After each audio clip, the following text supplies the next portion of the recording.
Почитувани гледачи, драги пријатели, браќа и сестри. Ја гледате 12-та и последна емисија од серијалот на емисија Евангелска вистина под наслов Победа над исчезнувањето. Отец Ивица, еве сме на последната емисија од нашиот серијал. Во минатите емисии зборувавме, тоест ги дискутиравме текстовите каде што имавме проповедта Христова, неговото учење. Во минатата емисија зборувавме за страдањето Христово. Откупителната жртва. Да, еве не сега на самиот крај, каде што сето тоа што Христос го направи треба да добие смисла и за во вечноста.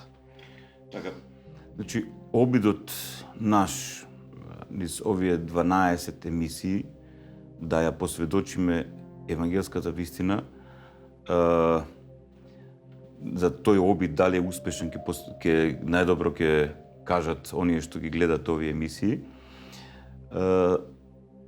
Се обидовме низ сите овие 12 емисии на вистински најавтентичен начин, значи според сведоштвото на светите книги на Стариот Завет, Новиот Завет, според сведоштвото на светите оци на црквата, според сведоштвото на современите учители на црквата и така натаму, да посведочиме и да објасниме кој е навистина Исус Христос, зошто е тој толку битен за животот и постоењето и смислата на целото човештво.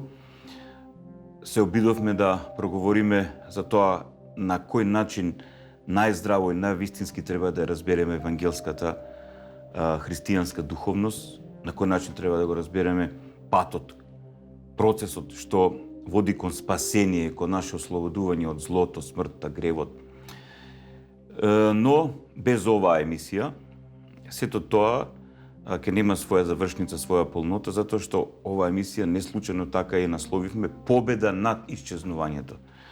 Затоа што пред се и над се Месијата, единородниот Син Божи, совечниот Син Божи, Логосот Божи, Зборот Божи, изворот на животот, осмислителот на животот, оној преку кого и за кого се е создадено, оној кој е совечен со Отецот и Светиот Дух, дојде во овој свет за да не избави од она што е најстрашно, од она што се згрчува човековиот ум, а тоа е проблемот на смртта, тајната на смртта, односно она што најморбидно извира од таа тајна, затоа што смртта ден денеска никој до крај не може да ја објасни, но од тој проблем, од таа последица, најстрашна последица на гревот, извира оној момент на исчезнување, на крај, на темнина, на небитие и така натаму. Христос дојде затоа што е живот на вистински начин, повторно да не воведе во постоењето такво како што тој го промисли и да ни го открие начинот како да го победиме исчезнувањето и на духовен план и на телесен план, а сето тоа со своето воскресение.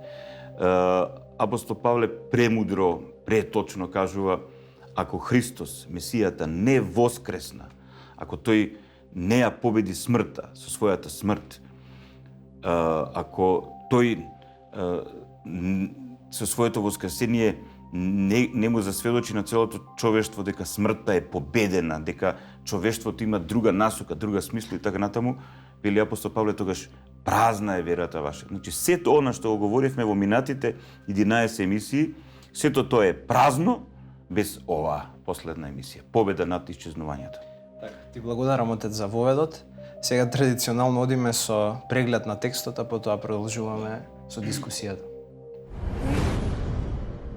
А Исус им одговори на тоа и рече: Вистина, вистина ви велам, Синот не може да прави ништо сам од себе. Ако не го види Отецот да прави, оти она што го прави тој, тоа исто го прави и Синот. Зашто Отецот го сака својот Син и му покажува се што прави сам, и ќе му покаже дела поголеми од овие, за да се чудите вие. Оти како што Отецот воскреснува од мртви и оживува, така и Синот ги оживува оние кои што ги љуби. Отецот не суди никого, но целиот суд му го предаде на Синот. Да сите да го почитуваат Синот како што го почитуваат Отецот. Кој не го почитува синот, тој не го почитува ни отецот, кој што го пратил. Вистина, вистина ви велам, кој го слуша словото мое и верува во оној кој ме пратил, има живот вечен и нема да дојде на суд, а преминал од смрт во живот. Вистина, вистина ви велам, иде часот и дошол веќе, кога мртвите ќе го чујат гласот на Синот Божи и штом го чујат ќе оживеат. Оти како што Отецот има живот во себе, така му даде и на Синот да има живот во себе. И му даде власт да осудува од тие син човечки. Не чудете се на ова, зашто иде часот кога сите кои што се во гробовите ќе го чујат гласот на Синот Божи и ќе излезат. Кои правеле добро, ќе воскреснат за живот, а кои правеле зло, ќе воскресна за осудување.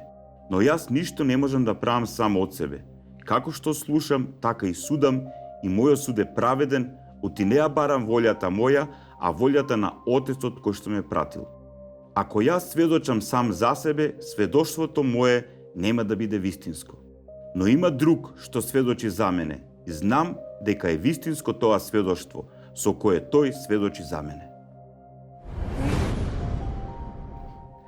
Отец Ивица го слушнавме текстот и сметам дека е важно да го забележиме ова за нашите гледачи, кои можеби очекуваа овој текст да биде конкретно чинот на воскресението Христово, но се работи за еден текст од Евангелието според Јован, тоест за 5-та глава од тоа Евангелие, каде што Христос говори за воскресението, но дава една општа слика за воскресението, а не, значи не го дискутираме конкретното негово воскресение. Не е воскресението како настан, како историски настан, туку за воскресението како духовна вистина, односно позадина, смисла, цел која треба да се случи во духовните простори и на човекот, но и на целата планета Земја, затоа што по второто Христово доаѓање и по воскресението на мртвите се ќе воскресено, се ќе се возобнови, ќе биде ослободено од последиците на злото и гревот, на распадливост.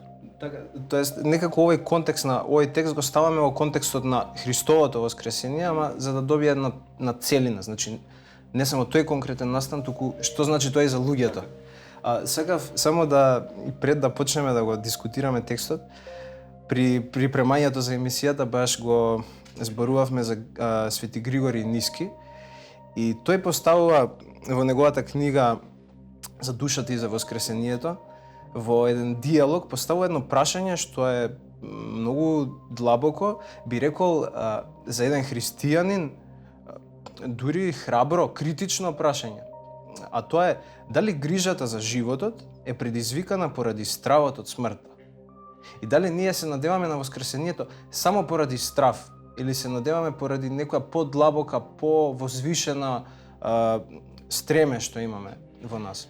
Значи, во христијанското духовно наследство, овие теми поврзани со ескатологијата, односно со крајните настани на светот, човештвото и така натаму, православната црква изобилува од текстови, од беседи, но според мене, за оваа проблематика, според мене, во сиото и во сета таа лепеза на прекрасни суштински текстови книги, книгата за душата и воскресението на Григори Ниски навистина е диамантот. Не е многу дебела, а всушност во таа книга е опишан неговиот разговор со неговата сестра Макрина после смртта на неговиот брат Свети Васили Велики. Значи, тука се работи за свети луѓе, мислам, црквата и Свети Васили Велики, и Свети Григори Ниски, и Света Макрина ги прифаќа во редот на светиите со огромен духовен авторитет и така натаму. Но кога се чита оваа книга, навистина провеува тој силен, слободен, човечки ум кој се соочува со сите оние реалности кои ги согледува секој човечки ум, секоја човечка душа во овој вако свет.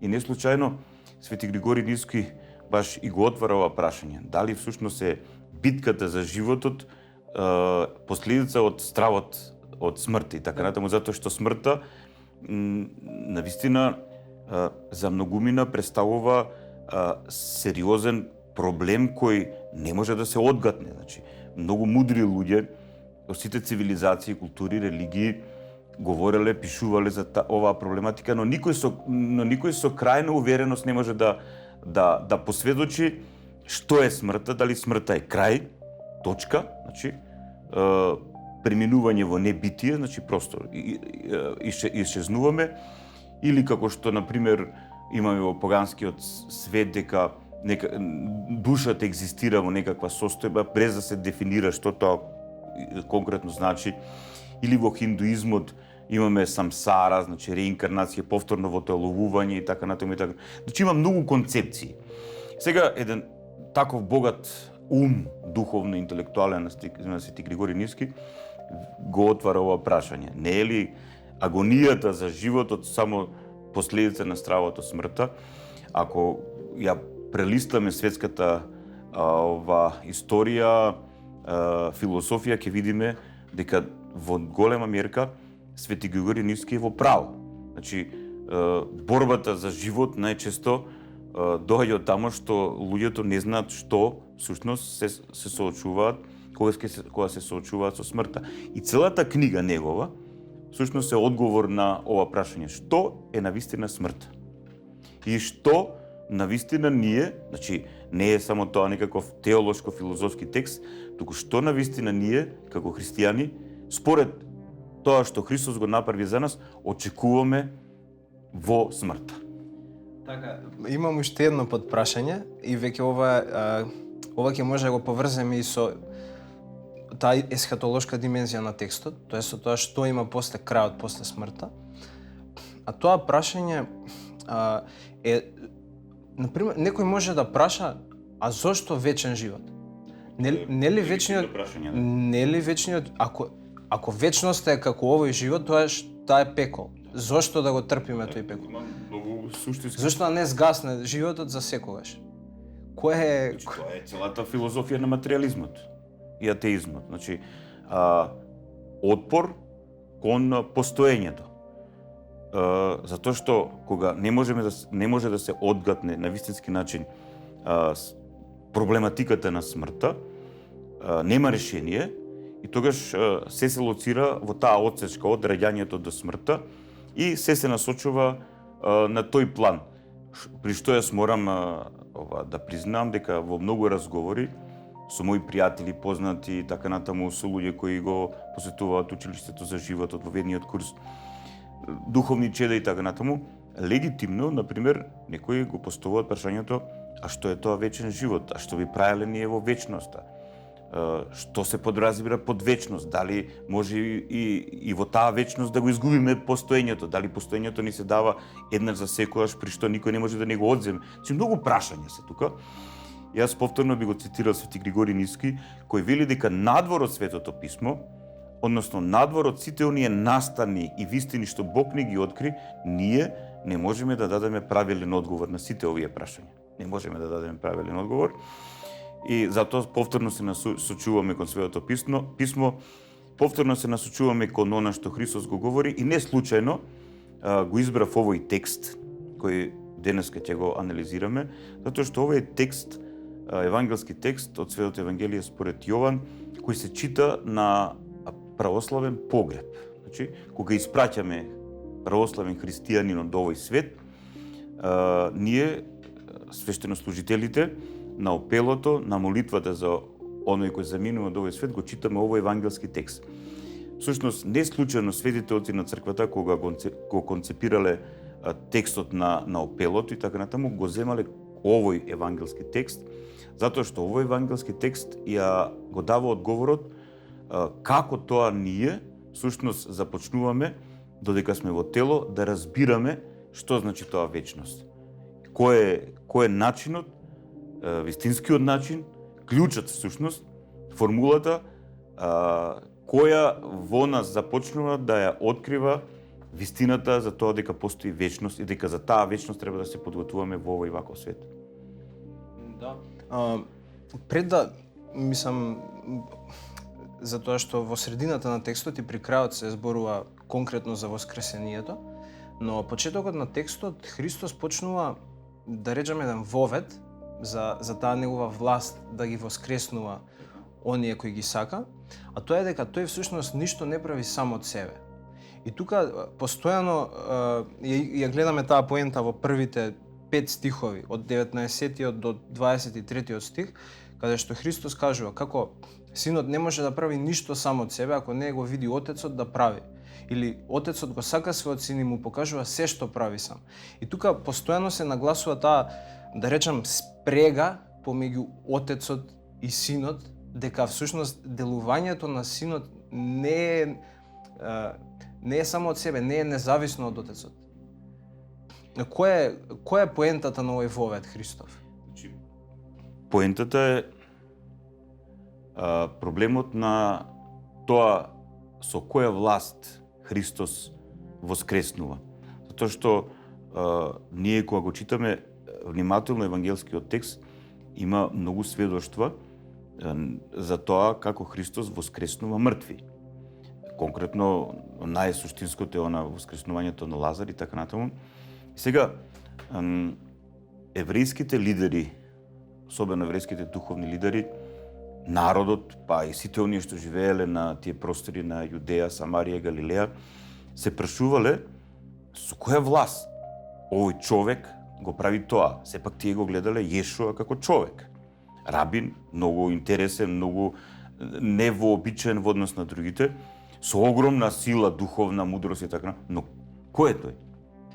И сега, тоа е таа нишка што се пројавува низ целиот тој нов завет, низ целата таа новозаветна вистина, евангелска вистина, дека Синот, со вечниот Син Божи, Логосот Божи, Зборот Божи, оној кој е едносуштен со Отецот и Светиот Дух, која зима човечката природа преку Светиот Дух и Марија Дева, се што прави во овој свет како новиот Адам, затоа што првиот Адам не успеа да ја оствари онаа цел за која беше создаден и промислен од Творецот. Но новиот Адам, Јешуа, Месијата, се што прави исполнувајќи ја волјата на Отецот. Значи волјата на оној што е извор на постоењето.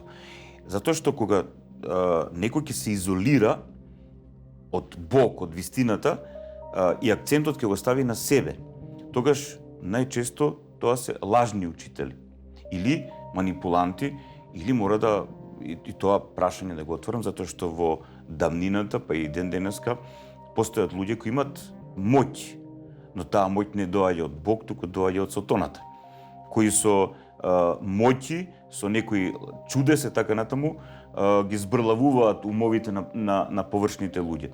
И затоа Христос цело време наведува на тоа кој е неговиот авторитет и од каде го добива овластувањето што го прави. И дека сето тоа што го прави не го прави заради себе, туку заради Отецот и заради животот на целото човештво.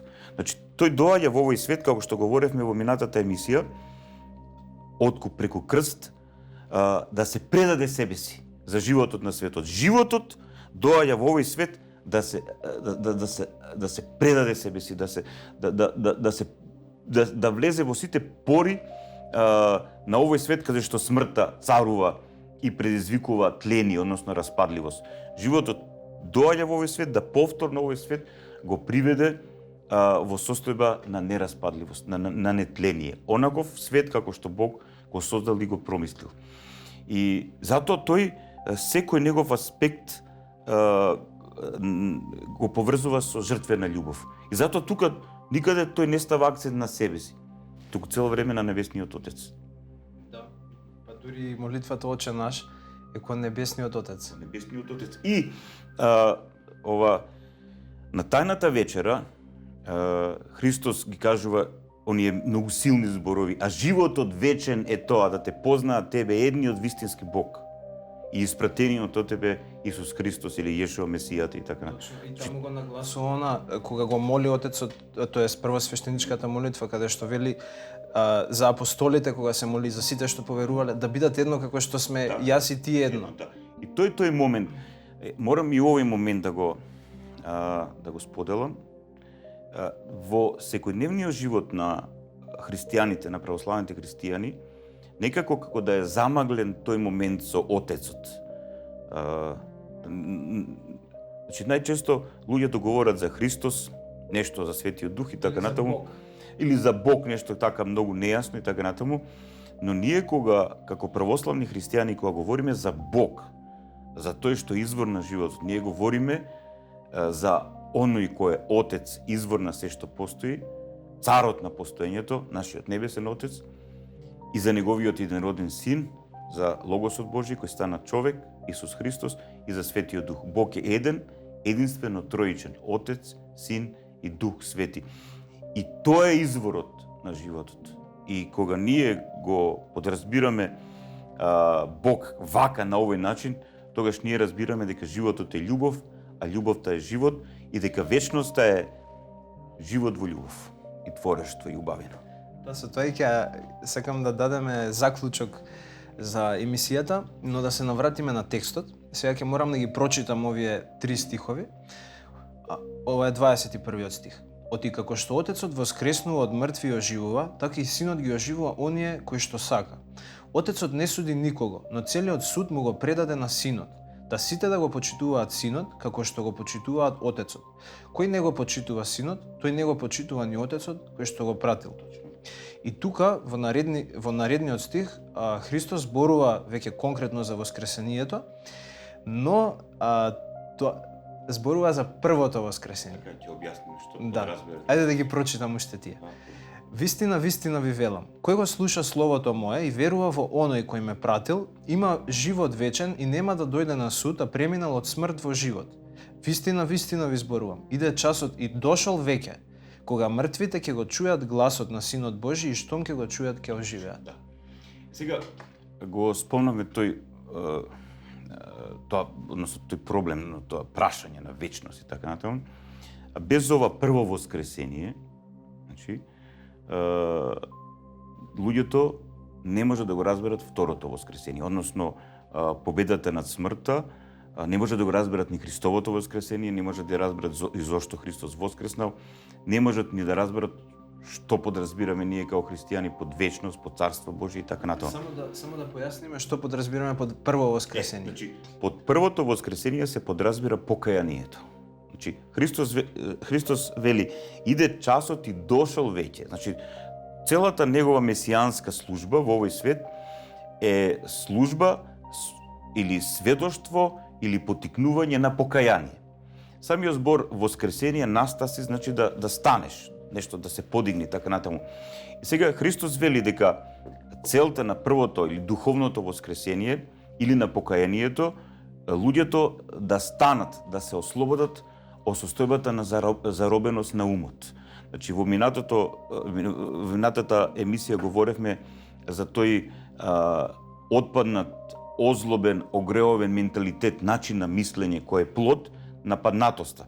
И кога ние луѓето размислуваме и ги темелиме нашите мисли врз тие категории на паднатоста, без да ја знаеме оваа вистина за која Христос говори така натаму, ние навистина низ призмата на паднатоста не може да разбереме што е вечност, пошто ние состојбата на паднатоста ја проектираме во вечноста и тоа навистина е хаос. Никој не сака таква вечност. Но Христос вели, иде часот и дошол веќе. Кога мртвите ќе го чујат гласот на Синот Божи, што му го чујат ќе оживеат. Значи, под гласот на Синот Божи се подразбира евангелската вистина, односно вистината на Христовото учење, вистината на Евангелието, вистината на радосната вест, вистината за вистината. Христос вели, оној човек, оној човечки ум, душа, дух, она битие, што ќе се отвори за Христовиот глас, односно за Христовата вистина, и ќе дозволи Христовата вистина да продре во умот, во душата, во духот, во сознанието, во битието, таа вистина го воскреснува човекот, го подигнува, го ослободува и го исцелува од паднатиот менталитет, од паднатиот начин на размислување. И тука доаѓа она состојба на покаяние, на духовно будење.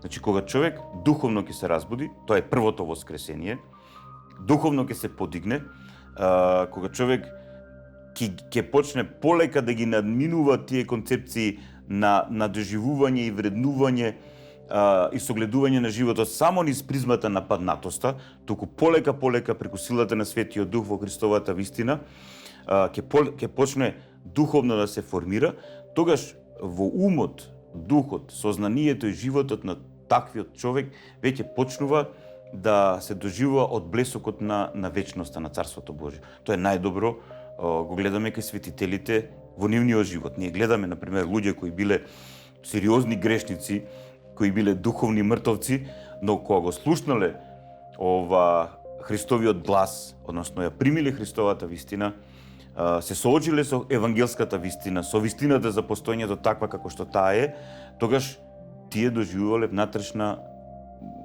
промена, внатрешно воскресение, внатрешно подигнување, добиваат сила да се спротивстават против духовната смрт, против гревот, против злото во себе и надвор од себе. И ние гледаме дека тие добиваат огромна енергија, која го осмислува, насочува, му дава свежина, вистина, цел на нивното постоење. И тоа е тоа духовно воскресение. И Христос вели дека без духовното воскресение, значи, ние не можеме на вистински начин да го разбереме ниту неговото воскресение, односно ниту чинот на тоа како тој, зошто тој со својата смрт ја победил смртта и ни сведочи вечност.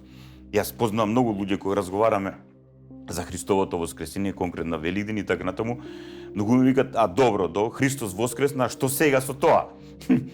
И тоа навистина е така. Без ум кој е обновен во силата на Светиот Дух и натопен со евангелската вистина, без таков ум, Христовото воскресение може да се прифати како историски настан и што со тоа сега? Тој ни сведочи нешто, но што ние имаме со тоа? Никаква корелација. Нема никаква корелација со тоа, никаков однос немаме и така натаму.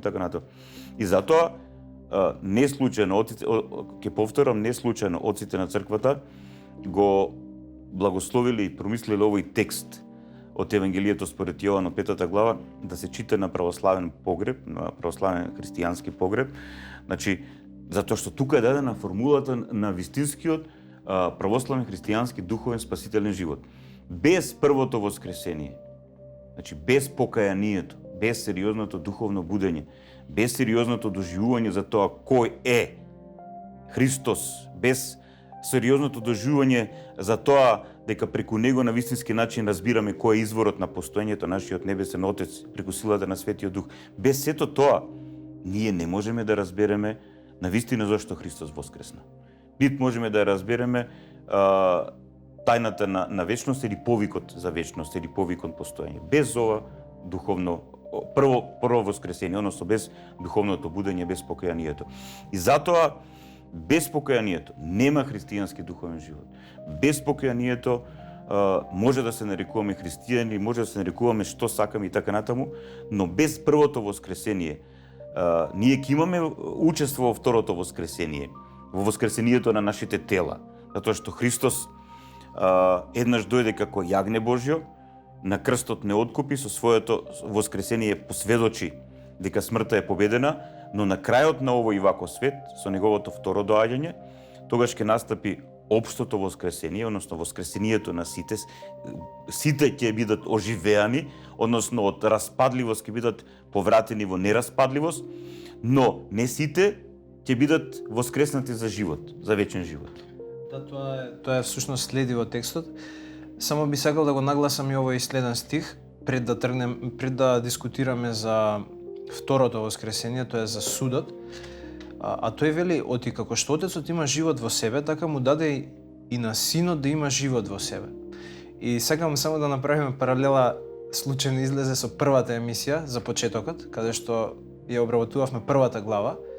И во првата глава евангелистот Јован вели за тоа што Словото, тоест Христос, имаше живот во себе, а животот им беше светлина на луѓето.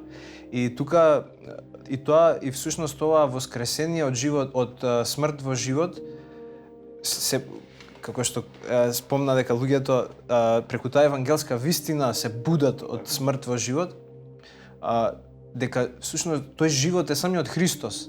Не е неговото учење, мислам, е неговото учење, ама неговото учење е патот до него. Значи, тоа не е систем. Христијанството не е некаков систем. Не случајно Свети Јустин Келиски ќе каже дека христијанството е Христос и дека не може да постои христијанство надвор од Христос, не може да постои црква надвор од Христос, не може да постои надеж за вечен живот надвор од Христос, нема теологија, духовен живот надвор од Христос. Значи, за еден правоверен христијанин, христијанството е Христос. Она христијанство кое не се темели на Христос, не се темели на Христовата вистина, на евангелската вистина, тоа христијанство под наводници е христијанство. Тоа е фалшроба, тоа е измислица, тоа христијанство нема никаква ни суштина, ни смисла, ни порака во себе си. Христијанството надвор од Христос не постои, затоа што христијанството е Христос. Сега го одиме со овој малку страшен, да речам, дел за судот. Еве како го објаснува тоа Христос, и му даде власт да осудува. Ова е 27-миот стих. И му даде власт да осудува од тие син човечки, се мисли отецот на синот. Мало објаснување за ова. Значи, ние од самата Христова служба осознаваме, според неговите зборови, дека на крајот на овој ваков свет, значи Христос ни открил дека овој ваков свет, како што ние го познаваме, оваа падната состојба на екзистенција, ќе има свој крај, ќе има последен ден. Значи, овој свет ќе има последен ден. Значи, има многу денови во паднатоста на овој свет, но ќе дојде последниот ден. Последниот ден ќе биде денот на воскресението. Значи, со второто Христово доаѓање, ако Христос кога дојде, само еден мал круг на луѓе се засведочија за неговото доаѓање, кога повторно ќе дојде, но сега како судија на живите и мртвите, тогаш ќе го види целото човештво. Што, како што вели апостол Павле и останатите апостоли и свети оци на црквата, тие што ќе бидат тогаш во тело, тие ќе се променат, значи Бог нивното распадливо тело ќе го преобрази во нераспадливо, а тие што вкусиле телесна смрт, Бог ќе ги воскресна, односно ќе ги пресоздаде нивните тела. И душата на упокоените повторно ќе ја врзе со телото, онака како што Бог тоа го прави во утробата на мајката. Прво настанува телесниот аспект, а после духовниот аспект на човекот во утробата на мајката. Тоа ќе се случи при нашето ова повторно раѓање. Така Христос го нарекува воскресението, повторно раѓање наше. Значи Бог прво ќе го пресоздаде нашето тело, но тоа тело ќе биде нераспадливо, ослободено од тленост, распадливост. Нашата душа повторно ќе биде поврзана со нашето тело на начин што само на Бог му е познат. И тогаш сите ние ќе застанеме пред последниот, односно пред судот Христов. Христос ќе суди. Сега Јован Романидис прекрасно говори за судот, дека сите оние што ќе се соочат со славата, вистината, љубовта што ќе зрачи од единородниот Син Божи, од оној кој стана спасител на целото човештво, оние кои доживеале духовно воскресение, кои целиот свој живот во овој свет се исполнувале со славата Божја, односно со силата на Светиот Дух, се преобразувале, духовно растале, се усовршувале, созревале, се уподобувале на таа слава Божја, на таа состојба и вредности на Божјиот начин на екзистенција, тие преминуваат од смрт во живот. И нема да одат на суд. Значи, самиот Христос тоа го вели. И премина од смрт во живот. Значи, има останати кои сигурно немале учество во првото воскресение и тие ќе воскреснат за суд. Но повторно, судот е повторно можност. Значи, не за осуда, туку за суд. И значи, сите ние ќе застанеме пред судот Христов. Тоа го кажува Христос во наредните стихови. Не чудете се на ова, зашто иде часот кога сите кои што се во гробовите ќе го чујат гласот на Синот Божи и ќе излезат кои правеле добро ќе воскреснат за живот, а кои правеле зло ќе воскреснат. Значи, не чудете се на ова. Многу човечки. Па е човечки. Да се чуди човек. Да се чуди затоа што Христос им говори нешта кои навистина се зачудувачки по логиката на отпаднатиот начин на размислување. Сега, луѓето кои цело време живеат со конечноста, со стравот од смртта, со стравот за обстанок и така натаму, и Христос на тие луѓе им вели: не чудете се на ова, зашто иде часот, не е сега како првото воскресение, иде часот и дошло веќе, туку иде часот кога сите кои што се во гробовите ќе го чујат гласот на Синот Божи. И потоа вели: и ќе излезат. Кои правеле добро ќе воскреснат за живот, а кои правеле зло ќе воскреснат за осудување. Сега, ова е многу битно, ќе го чујат гласот на Синот Божи. Кога ние говоревме за создавањето на се што постои, говоревме за тоа дека се што постои во сите димензии на постоењето, вклучувајќи ова наша планета Земја, се што постои на неа и вклучувајќи го и човекот, се е создадено од Отецот, преку Синот, преку Логосот, кој е програмер. Он дава програма, смисла, суштина на тоа што постои, а Светиот Дух, тоа што Отецот го потикнува за постоење, а Синот му дава програма, го реализира во тродимenzionалниот свет, односно му дава, го приведува од небитие во битие, во тродимenzionалниот свет му дава постоење. И сега вака, од сите тие нешта што сум ги прочитал околу оваа проблематика и го слушна гласот на Синот Божи, се што постои во овој свет е во некаква фреквенција. Си има своја фреквенција. Значи, своја програма. И сега, Христос на денот на Воскресението повторно ќе ја реализира таа програма со која веќе еднаш не привел кон постоење. Значи, еднаш нас Бог ни дал постоење преку нашето телесно раѓање во овој свет. На крајот на овој свет, Христос со вечниот Син Божи, Логосот Божи, Зборот Божи, значи, тој негов повик за живот на секого да нас, пошто Христос секого нас лично не познава и го има тој контакт со нас, тогаш сите нас од состојба на небитие, од состојба на распадливост, од состојба на атоми, протони, неутрони, од состојба на земја и така натаму, на прав земен, повторно ќе ги пресоздаде нашите тела, ќе ги создаде нашите тела.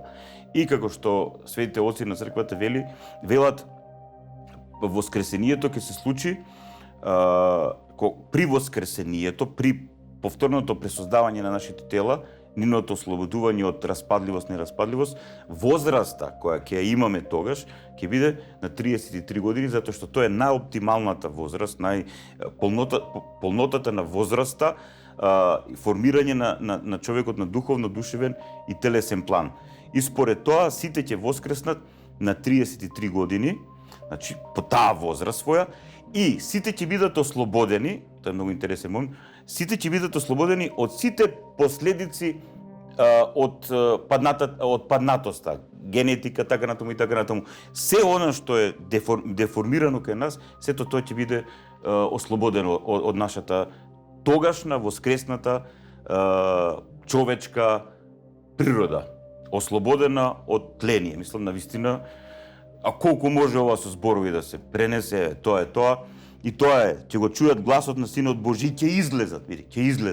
Значи, не од гробовите и така натаму, него просто Бог ги пресоздава, повторно тоа што сме ние, тој материјален аспект, значи повторно ги создава нашите клетки, нашиот организам, но, да се повикам сега на апостол Павле, се сее семе кое ќе умре во распадливост, за да воскресне во нераспадливост. Тие тела ќе бидат сепак различни од овие наши тела, затоа што ќе бидат ослободени од состојбата на распадливост. Значи нема да бидат распадливи. И сега, понатаму Христос вели, кои правеле добро, ќе воскреснат, односно ќе бидат пресоздадени, повикани кон живот, за живот, тоа е таа вечна состојба, значи, а кои правеле зло ќе воскреснат за осудување. Значи, повторно осудувањето е можност. Затоа што сите ќе застанеме пред судот Христов и сега тука е нашата, како да кажам, нашата љубов, затоа и ние се молиме за упокоените. Таму доаѓа таа молитва за упокоените, за сите оние што заминале од овој свет, да Христос на денот на судот има милост за тие што ги љубиме. Тоа е нашата вера, тоа доаѓа, иако нигде го немаме тоа директно во Новиот Завет, но тоа е верата на оние што веруваат во денот на судот. Ние се молиме да Господ биде милостив и кон нас и кон сите тие што ги љубиме и на сите да ни даде живот.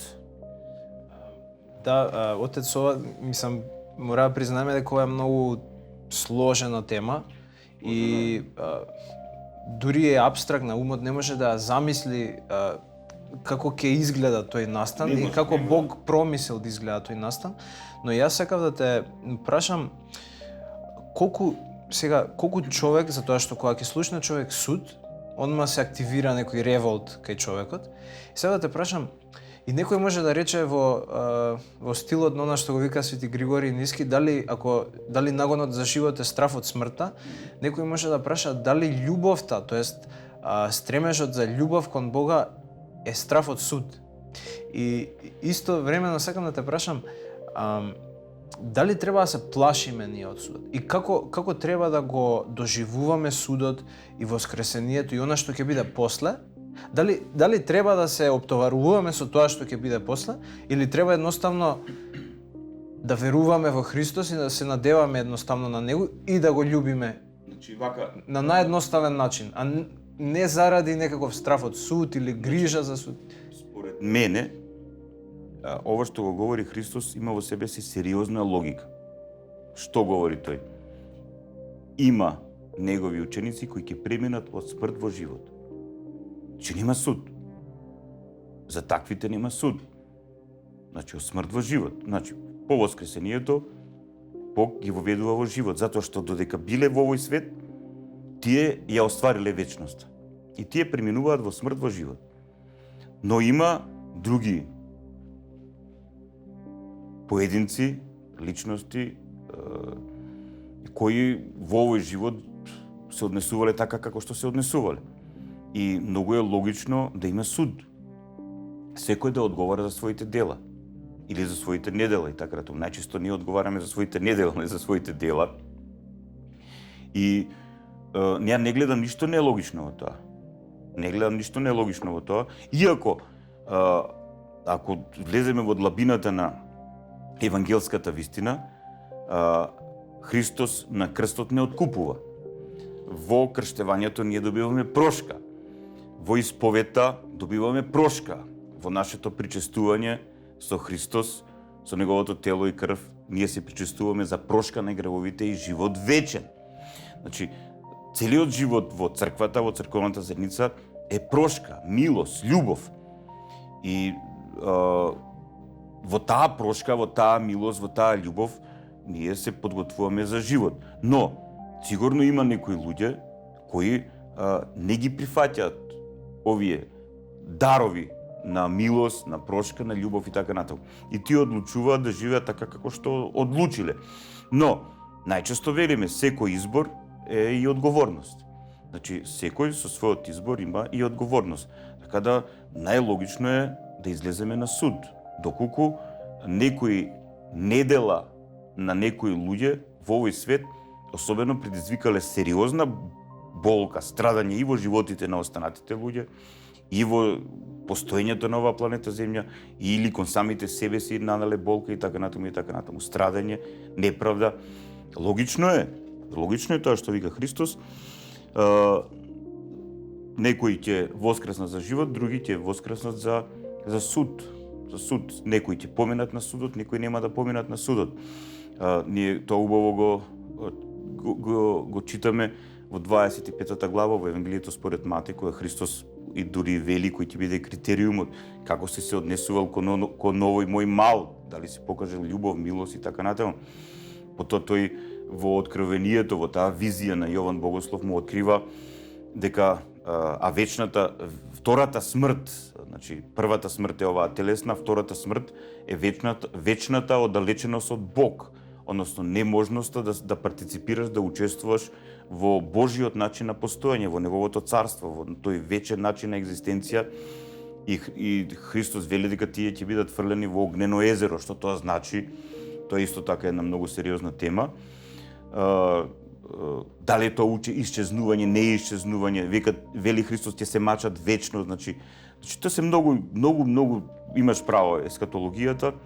Сите тие вистини што ни се откриени за крајот на овој вако свет, многу често знаат да го збунат нашиот ум, но мислам дека првобитното прашање ми беше за тоа што и при припремањето го читавме откровението и многу дискутиравме за тоа и дури се измачивме со тие дискусии. Сакам да те прашам, дали човек треба да, мислам, ние како христијани ја имаме догмата, го имаме учењето, но дали како христијани во нашиот духовен живот треба да обрнуваме да речем големо внимание и многу да се фокусираме на овој дел на ескатологијата, што ќе биде, каков ќе биде судот, или треба едноставно простодушно, едноставно да го живееме христијанскиот живот на добродетел, на љубов, на вера во Христос? Значи, вака, има еден патолошки болен пристап кон ескатологијата, а тоа доаѓа од егото човечко. Значи, оние луѓе кои не сакаат да партиципираат, да учествуваат во првото воскресение, во покајанието, и не сакаат да го искоренат егото од себе си, односно таа врата на демонот, значи тие најчесто патолошки болно се занимаваат со проблематиката на ескатологијата, пошто тоа ригидно суперего или грижена совест ги потикнува, им дава сознание дека нешто не е во ред, па они се занимаваат со таа проблематика. Значи таквиот пристап не е благословен, е болен, деструктивен и така натаму. Но оној, ако можам така да се изразам, природниот пристап, значи природниот процес, значи човек кој доживува духовно будење покаяние, односно учествува во првото воскресение, во духовното воскресение, учествува во духовното себе само формирање за вечност и така натаму, ни сиот тој природен процес од Бога промислен, значи тој поредок и така натаму, сите овие прашања се одговараат. Се одговараат просто од Бога промислени се така. Тоа исто како кога гледаме како расте некое дете, ние гледаме на која ниво на возраст, кои прашања тоа дете ги засегнува, кои прашања му се битни и како доаѓа до одговор. И ние гледаме како што една личност здраво се развива, така се шири свеста, се оформува свеста и тој процес за осознавање, полека човекот си ги осознава нештата така како што тие се, на еден од Бога промислен или да го употребам тој збор природен начин. Така да здравата евангелска духовност е духовност во која здраво нештата ги осознаваме кога ќе дојде времето. Тоа е. Добро, да немаме уште многу време. Сакам да го заокружиме текстот и да дадеме еден заклучок, осврт на целиот серијал. Сега читам од 30-тиот стих. Но јас сега тука Христос го објаснува всушност она кога го прашуваат фарисеите со која власт говориш. Им кажува дека не говори самиот од себе. Но јас ништо не можам да правам сам од себе. Како слушам, така и судам. И мојот суд е праведен, оти не ја барам волјата моја, а волјата на Отецот кој што ме пратил. Ако јас сведочам сам за себе, сведоштвото мое нема да биде вистинско. Тоа е суштинскиот момент. Но има друг што сведочи за мене. И знам дека е вистинито тоа сведоштво со кое он сведочи за мене.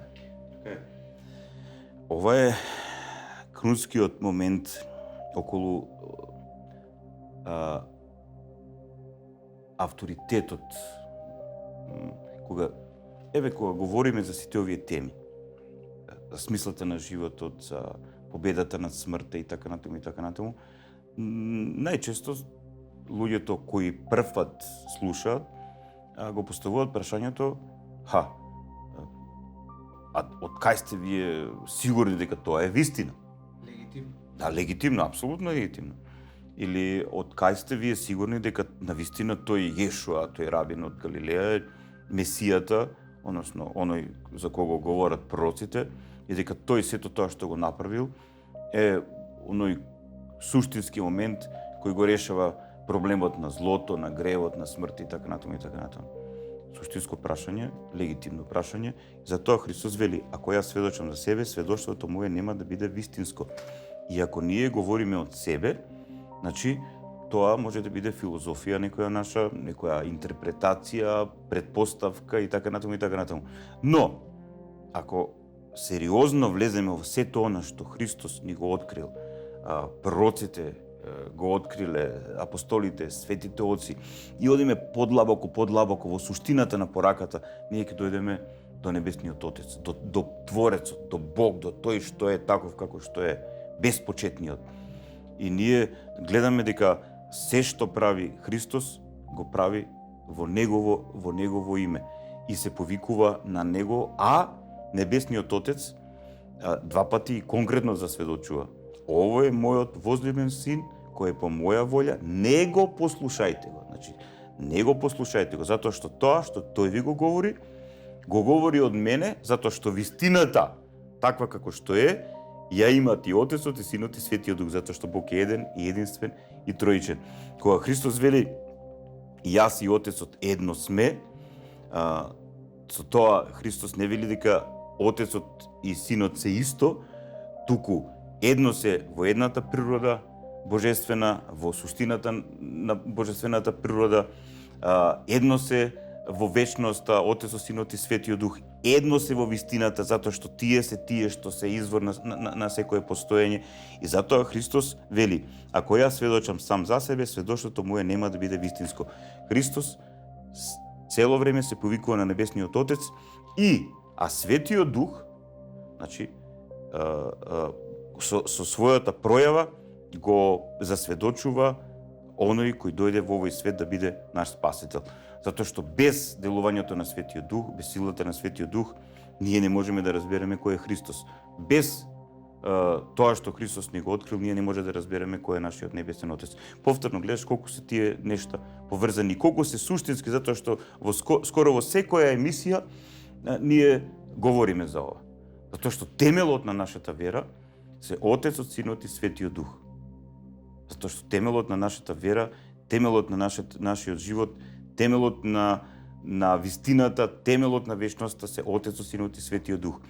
И не случајно секоја божествена литургија започнува со зборовите: благословено е царството на Отецот, Синот и Светиот Дух.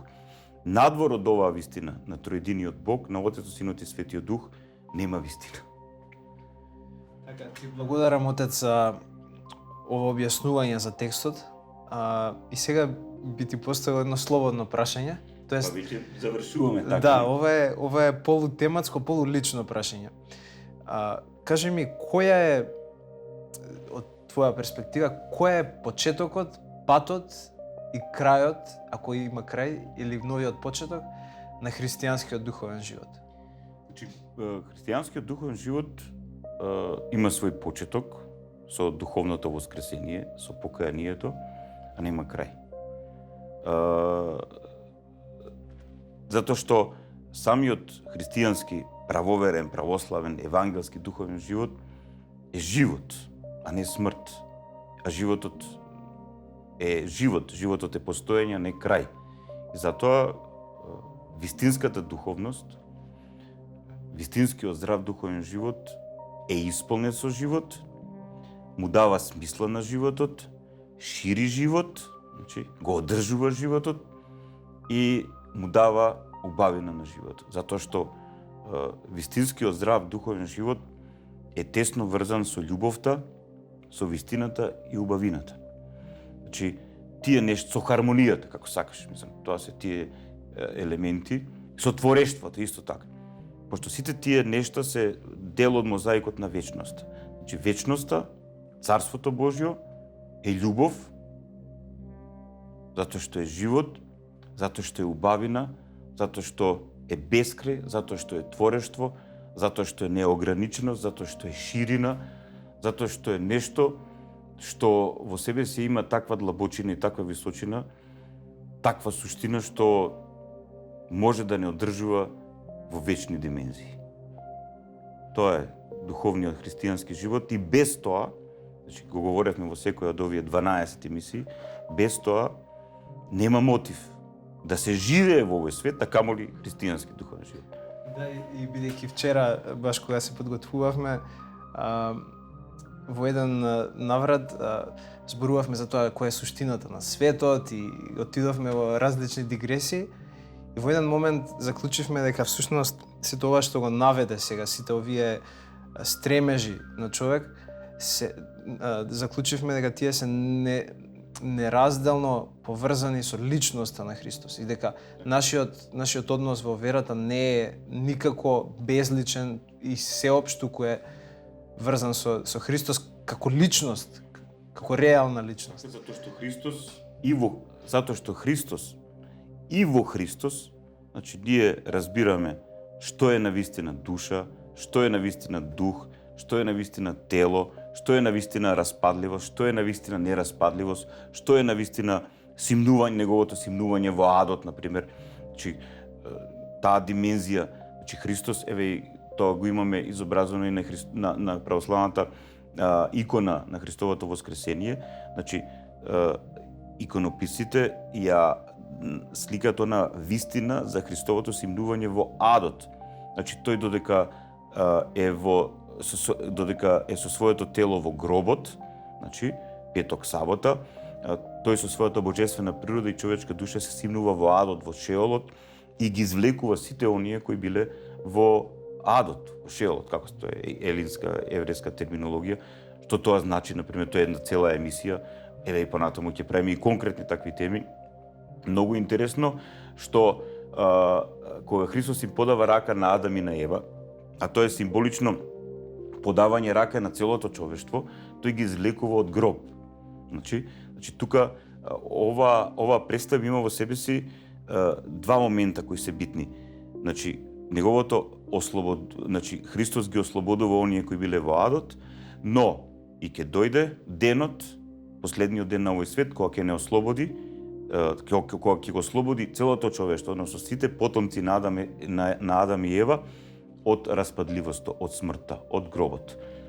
И ова фреска, како да кажем, ова икона, најсуштински, најдлабоко, најточно ја покажува и христијанската православна перспектива на тоа што всушност ние имаме како надеж за вечно постоење. Отец Ивица, ти благодарам. Ова е крајот на нашиот серијал.